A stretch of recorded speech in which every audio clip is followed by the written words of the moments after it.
Hey everybody, Aaron here. Welcome back to another anime review. Today we look at a very interesting series. This is an OVA series named The Ancient Magus Bride.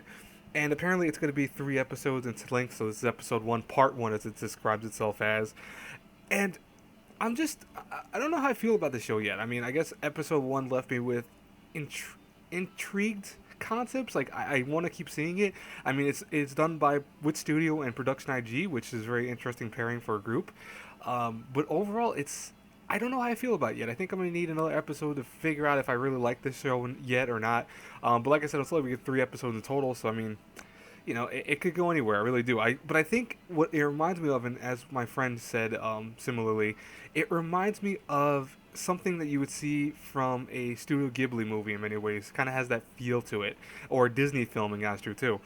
Anyways, we have Chisei, who apparently is a very troubled girl, and when she starts off. Now, we're not going to go into her story yet because that's not how the anime starts off. This actually starts off where you are met with the several characters that I guess are really big in characters right now for the most part. They're the ones that are going to be more important. We have Chisei, we have, I believe his name is Elias, he looks like a weird skull face dude. He's very tall, we don't know too much about him, of course. We have Ruth, who is a dog that could turn into a human being.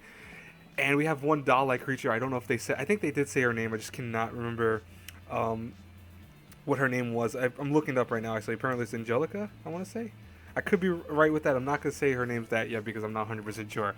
But what's interesting is we're kind of thrown into the show. I mean, we see a couple things exist. We see magic concepts exist. So we see like little spirit creatures running around, familiar stuff like that. We see that apparently, you know, Chisei is trying to be a magician, according to her, and according to Elias, who's teaching her how to be a magician while she's teaching him how to be a human, apparently.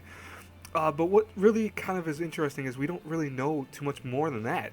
I mean, what this show does is it focuses on these several characters at the beginning, kind of just showing their, I guess, a typical day for them, and then immediately shifting to when, Chisei was apparently a young girl, and how her mother apparently just did not want to be part of her life anymore, jumped off and killed herself off a balcony.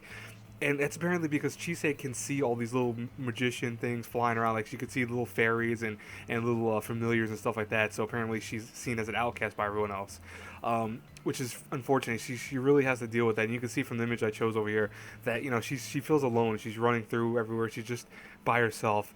Now, what's interesting is I think I want to say maybe the 14 or 15-minute mark, she's running through the forest at one point after injuring a girl that was trying to help her out, and we see this giant like black creature with a giant white face. It's really creepy looking. It starts going after her. It looks like it's going to attack her and try to hurt her. She is able to save herself when she stumbles upon a very interesting little shack in the middle of the woods where she meets another man who apparently could see these creatures too, like her. And we learn that apparently where she stepped into is a library of sorts, but it's a magician's library, and he is a magician himself. So, what's I want to say, I don't dislike this show. I actually think it's pretty intriguing. I like the music for it. I like just the characters so far. Episode 1 leaves you with this kind of taste of wanting more. You want to see what else this show has in store for our characters, but at the same time, like, I wonder if it was maybe kind of a weak start to just how they could have explained it more. I mean, I think they should have went a little bit more explanatory in many ways, but overall, it was a solid episode. I mean, I have no other complaints about it. I love the animation. It really, like I said, reminds me of Studio Ghibli film or Disney film. I love the music. I think the music was very mood-setting and very fitting for a lot of the scenes that you see. I really do want to learn more about these characters, and I'm definitely going to watch another episode because, I mean, it's only 3 episodes long. Might as well, right?